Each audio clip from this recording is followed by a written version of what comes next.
falei, você se embaraçou. Se é da Mironga, tem que ser conhecedor. Saravá, meus irmãos, Saravá Umbanda, sejam todos muito bem-vindos ao nosso canal do YouTube. Hoje a gente está aqui mais uma vez no Templo Escola de Umbanda, Ventos de Aruanda, para bater um papo, Por que eu tô falando bater um papo para gravar? Calma aí, eu vou... Saravá, meus irmãos, Saravá Umbanda, sejam todos muito bem-vindos ao nosso canal do YouTube. Hoje a gente está aqui no Templo Escola de Umbanda, Ventos de Aruanda, para trazer para vocês mais um episódio do Sacerdote Responde 5, com ela que é Ogã, professora, sacerdote, Cristiane Cândido. Obrigada. Cris, seja muito bem-vindo. Bate palma aí para Cris.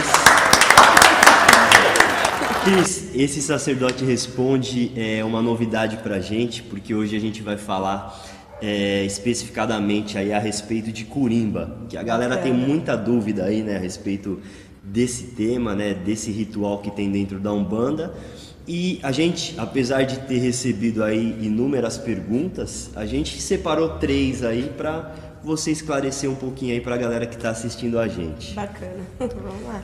Bom, antes de começar, eu vou pedir para vocês se inscreverem no canal, para vocês compartilharem aí o conteúdo com seus amigos, compartilharem o conteúdo das nossas redes sociais, para vocês darem um like aí no vídeo, que nos ajude muito aí a continuar crescendo nessa caminhada aí que a gente está seguindo. Isso aí. Bom, vamos lá. Tem uma pergunta, Cris, que eu acho que você já deve ter respondido aí 1 milhão de vezes, mas toda vez que a gente fala a respeito de Curimba, a mulherada pergunta mesmo, a mulherada é curiosa em saber se existe algum problema, pelo menos na Umbanda, em mulher tá atrás do atabaque e em mulher ser Ogã. Eu quero saber, não quero dormir. O que tá acontecendo eu vou descobrir. Não, hoje não mais, né? Antigamente tinha bastante problema por conta das regras, né, do culto de nação, mas hoje não. Hoje vai muito da confiança do sacerdote, o dirigente da casa, da disposição de aprender, né? Porque muitas mulheres, principalmente aqui na escola, as meninas elas não se sentem capacitadas, né? Eu acho que a gente consegue sim, a gente tem que romper essa barreira própria nossa. Então, eu não tenho coordenação. É aos poucos, ninguém nasce aprendendo, que nem homem, né? Nenhum dos homens sabe tocar direto. Então, é questão de aprendizagem mesmo. Não tem problema, se a mulher quer tocar atabaque, ela tem que sim ir atrás do sonho dela, estudar. Que foi o que eu fiz, tem as meninas que fazem, eu incentivo bastante. Porque eu acho que a gente tem que superar os meninos, né? Eu falo muito isso na escola. As meninas têm que ser muito melhor que os meninos. Então, tá com vergonha? Deixa vergonha em casa. Vem sem vergonha. Para ser Ogã tem que ser sem vergonha, né? Porque a gente, depois do dirigente, a gente é o foco. É verdade. Então, não pode ter vergonha de fazer alguma coisa. E o toque não é força, né? Não, é técnica, na verdade. Que nem eu brinco muito, eu falo, os meninos têm maior bração e não tem força na mão. Mas não é força. Obrigado, né? Assim, eu tentei, né? Vou confidencializar isso aqui. Quando eu comecei a trabalhar, né, no terreiro, eu comprei um atabaque. É sério. Meu, assim, não consegui, assim, eu não tenho, assim, o meu problema, eu acho que eu preciso realmente tá numa escola, né, para aprender, porque eu não tenho coordenação para assistir, para mim, né, é muito difícil, eu não tenho essa técnica de assistir e tocar, então é técnica, na verdade, que se você arrumar a sua postura corporal, você tem em mente os seus toques, porque qual é o problema da maioria? Quem é destro, a mão esquerda ela é meio boba, e quem é canhoto, a mão direita é boba. Então, nas aulas, a gente ajuda a fazer isso. A equilibrar os toques. Então, sua mão direita faz, a esquerda tem que fazer também. Quando você pega essa técnica, você toca, é comandar, falar e respirar, é natural. Então, você toca no atabaque, o atabaque fala com você. Porque se você pôr força no couro, você se machuca. É a forma que o instrumento tem de te responder que você está machucando, então ele vai machucar também. Então você vê, abre as digitais, faz bolha. Isso quer dizer que você não está tocando direito, que você não tem a técnica para tocar. Eu toquei até a mão sangrar. É mentira, gente. Eu acho que o máximo que vai acontecer é festa de praia. Aqui no terreiro nós fazemos a festa a noite toda. Então começa por volta de umas 8 horas no sábado e termina no domingo. Nunca sangrou a nossa mão, mas fica bem inchado. Pela quantidade de tempo, ainda tem a madrugada, tem a maresia, fica úmido o couro. Essa é a única coisa que machuca, é os dedos inchar. Mas de machucar, abrir a digital, é porque você está batendo no atabaque, você não está tocando. Então, se você está machucando o atabaque, o instrumento sagrado, ele está te respondendo, você está me machucando. Então, é a técnica mesmo. E eu vou deixar só um conselho, não façam como eu, tá? Não tentem aprender sozinho. A gente vai deixar aqui o site do Ventos de Aruanda, né? O caminho para o Facebook, enfim, para entrar em contato. Dá uma olhadinha, vem conhecer, assiste uma aula, né? Nós temos uma aula experimental. E sobre aprender sozinho, eu gosto muito de dar um exemplo. Tem uma filha de um rapaz aqui do curso, o nome dele é Ricardo, a pequena dele chama Cibele. E ela fica sentadinha ali no cantinho, lendo a apostila, porque o pai dela falou que ela gosta muito. Ela fica ali quietinha, sentadinha, aí eu reparando as aulas assim. Ela descia lá na lanchonete e ela ficava batendo na perna ou na mesa. A gente comprou tabaco pequenininho. Eu falei, Cibele, sobe lá para tocar um pouquinho. Ela fica de observar. Aí ela observa assim, aí ela olha para o tabaco, ela põe a mão. Aí eu peguei e falei, vou fazer essa menina tocar um dia. Aí eu tava fazendo um teste com os meninos, né, para ver como que tá o andamento das aulas. Para ver como que a postura deles, o peso de mão, para ver o que se precisava. Então tava toque individual. Aí eu chamei a Cibele, falei, Cibele, toca aí. Ela falou, o que tem que fazer? Eu tinha passado um toque diferente, né, naquele dia. Aí os meninos mostraram para ela, ela foi e tocou. Eu falei, putz. Aí você vê, a mulher, quando ela quer, ela se esforça, ela consegue mais do que os meninos. Porque eu vejo que os meninos têm mais dificuldade de absorver do que as meninas. É porque, na verdade, o homem só consegue fazer uma coisa de cada vez. Eu sabia! É um mal, né? A gente faz... mulher é a mulher polvo, né? 8 braços. E foi bacana. E ela é um exemplo de mulher no coro, porque ela estuda, é pequenininha, mas criança tem facilidade. Não, é o foco mesmo. Não, é a vontade, parece, né? De querer aquilo. Cris, é o seguinte, a segunda pergunta que a gente recebeu é se existe alguma preparação para se tornar um ogã. Assim, às vezes assim, a imagem que passa é assim, que você veio, começou a tocar e já pode ir lá para trás, mas a gente sabe que não é tão simples assim, né? Não é. Tem gente que fala que o ogã é aquele médium que não tinha nenhuma função dentro do terreiro, né? É aquele que não incorpora, é aquele que não tem habilidade para ser cambone. E não é assim que funciona. Na verdade, a pessoa para estar tocando, para ser ogã, ela tem que ter confiança primeiramente do dirigente, né? E dos guias espirituais da casa. A partir do momento que o Pai de Santo te passou essa confiança e os guias chefes da casa também, aí tem a preparação que vem através do dirigente também, que eu preparo com banhos, as rezas, porque na Umbanda não temos a preparação do candomblé, que no candomblé, para você ser ogã, o próprio médium, né, que faz o seu atabaque, tem as deitadas, os banhos. Não, a gente compra assim. Em algumas umbandas tem os atabaques são consagrados diretamente para a pessoa. Então tem aquele atabaque que é só meu. Entendi. Mas ninguém toca. Mas assim, agora a gente está numa umbanda mais moderna, a gente traz os atabaques, é consagrado pelos guias-chefes, né, da casa, pelo dirigente. E para a pessoa estar ali, a preparação é a preparação de um médium comum, né, de trabalho. E assim, você não precisa ter um curso, um certificado. Não. O certificado que você precisa, no caso que você tem, é para que você possa dar aula de curimba. Também, né? Também. Mas hoje em dia a gente vê escolas na quais a pessoa não tem a formação de professor. Entendi. Né? Ela fez o curso, ela tem a confiança do dirigente, ela tem firmeza no conhecimento dela, ela consegue passar esse conhecimento, né? Entendi. Então ela consegue instruir o respeito com o atabaque, o que é um ponto de sustentação, um ponto de chamada, um ponto de subida, um ponto de ajuda, um ponto de demanda. Tendo isso em mente, a pessoa já está capacitada para tocar. E ela também tem que ter aquele feedback, né? Precisa de um ponto agora. Porque a gente quando a gente está tocando, a gente tem que ter a mente assim, a gente está tocando ali, mas a gente já tem que estar pensando o que a gente vai cantar. Aí vem aquele cambone e fala, o pai pediu aquele. Só que você está cantando, pensando.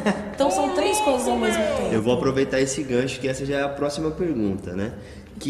Qual é a diferença, né? Porque às vezes a pessoa que está dentro do terreiro, está nos trabalhos mediúnicos, ela não tem essa consciência que tem o ponto de chamada, ponto de sustentação, ponto de subida, e que tudo tem uma ordem ali para acontecer, isso, né? Exatamente. E essa é a pergunta, quais são as diferenças do ponto de chamada, ponto de sustentação e ponto de subida? Então, todos os trabalhos têm que ter um direcionamento, não pode ser jogado. Como a gira não é jogada, a gente vê, quando a gente vem para os trabalhos espirituais, a gente do começo ao fim tem uma regrinha, né? Tem um básico. Então é a abertura do trabalho, é as orações, tem a defumação, bate-cabeça, e é assim nos pontos também.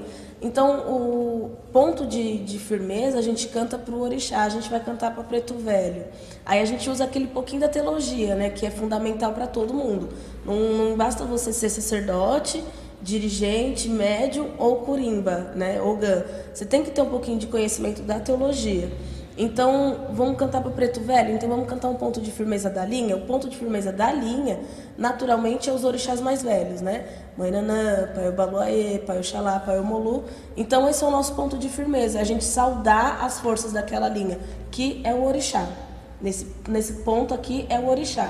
Então, o trabalho hoje de Preto Velho, a gente vai cantar para a firmeza dele. Então, vem os orixás anciões, que é os nossos... Baluaê, os nossos mais velhos. O ponto de chamada é o ponto na qual a gente abre para os médiuns a incorporação.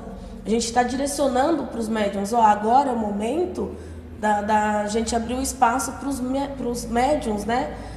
Dos guias, dos guias espirituais se manifestarem. Então, os caboclos, os pretos velhos, as crianças, os baianos, boiadeiros. Então, os de chamada é esse momento, é quando a gente dá a direção para o corpo mediúnico que está na hora da incorporação. Certo.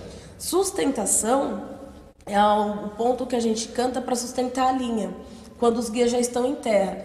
Tem alguns terreiros que eles tocam durante toda a gira. Sim. Alguns param. Antes de parar, vem o ponto de sustentação. O que é um ponto de sustentação?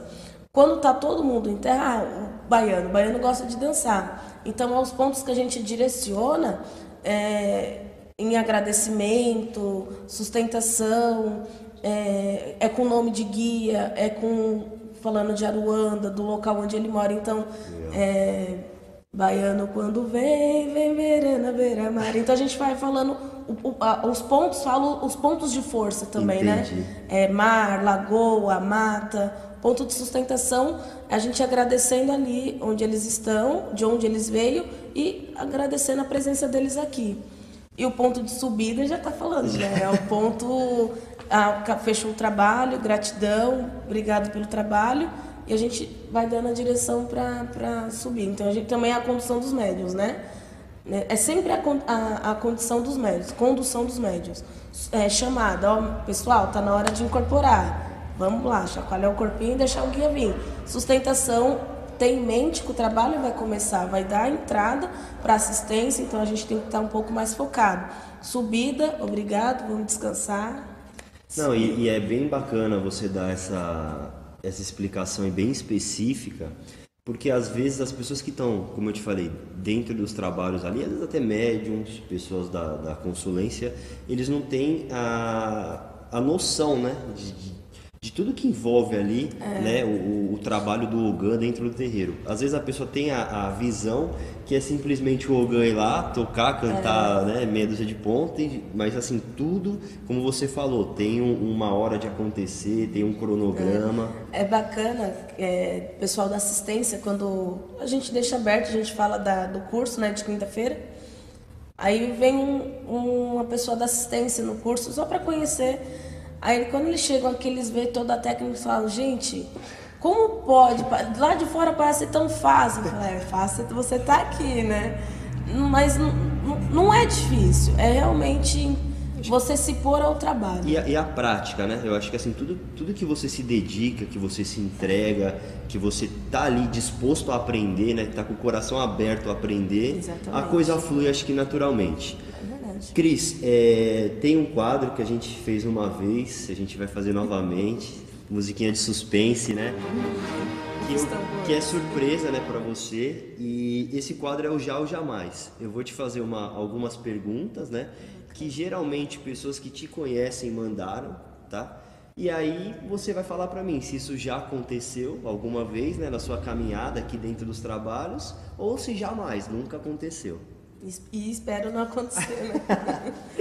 Bom, a primeira é a seguinte: se alguma vez que você estava tocando aqui, você já teve algum branco no meio de algum ponto que você estava... Ixi, sempre! Então é já, né? Já, nossa, muitas vezes. Ainda de você falar assim, gente, tava na ponta da língua, aí você olha pro irmão assim, e aí, não, segura o toque que eu vou pegar a pasta, porque a gente tem a pastinha ali do ladinho. Aí cola lá rapidinho. Aí dá uma colidinha já. Maravilha. Alguma vez você estava tocando e recebeu a energia tão forte ali das entidades que trabalham com você e quase incorporou atrás do atabaque? Já. Já? Alguma vez, antes de começar os trabalhos ou em alguma aula, né, que vocês estavam aqui de quinta-feira, você começou a tocar alguma música que não fosse um ponto, um samba, um pagode, alguma coisa no atabaque? Então, comigo não. Eu não curto pagode, por incrível que pareça, eu não curto, então comigo não. Mas a gente vê que alguns pontos vêm dessa raiz, assim, aí a gente vê que algumas pessoas puxam, mas eu não. Tá certo.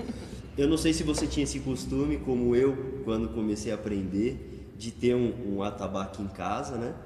E alguma vez você recebeu alguma reclamação por estar chamando chuva em casa, alguma reclamação da sua mãe, de algum vizinho por estar fazendo barulho com o atabaque em casa? Já no começo, quando eu estava aprendendo, eu não só atabaque, né? Era panela, balde mesmo. Quando eu estava aprendendo, quando você tem esse conhecimento, eu quero aprender, então qualquer coisa em casa você tá batucando, né? Então já, era em casa com a minha mãe. E a última e com certeza a mais importante desse Já ou Jamais. Alguma vez você já xingou a Vanessa em pensamento por ela ficar insistindo em querer gravar com você toda hora? Não, jamais? Eu gosto, jamais. Eu gosto porque é uma oportunidade muito bacana estar aqui, né, dividindo. Confiança também do canal, da Vanessa, sua. Então não, jamais. Maravilha, bate palma pra Cris. Cris, mais uma vez obrigado por trazer pra gente aí um pouquinho de conhecimento a respeito de Curimba. Pedindo pra galera se inscrever novamente no canal, curtir, comentar, compartilhar. Não, assim, entra nas nossas redes sociais, a gente não tem aquela questão de não pode compartilhar as nossas fotos, foi a gente que fez, a gente é totalmente aberto, entra lá, compartilha tudo com seus amigos. E agradecer a galera que mandou, porque por incrível que pareça, esse quadro é um quadro um pouquinho mais curto e a gente recebeu aí inúmeras perguntas a respeito de Curimba, então a gente espera responder as principais e fica um convite aí para uma oportunidade futura para a gente gravar a parte 2, parte 3 a respeito de Curimba. Bacana. Precisando é só chamar, eu até gosto, viu? Pra perder um pouco, porque quem me conhece fala, você é extrovertida, brincalhona, mas não, eu sou tímida, eu não gosto muito de falar. Não! Mas é bacana, é um aprendizado, compartilhar nunca é demais. Maravilha! Obrigado mesmo. E aí, meus irmãos, vamos falar sobre Umbanda? Axé! Axé, gente, obrigada. Falei, você se embaraçou. Se é da mironga tem que ser conhecedor.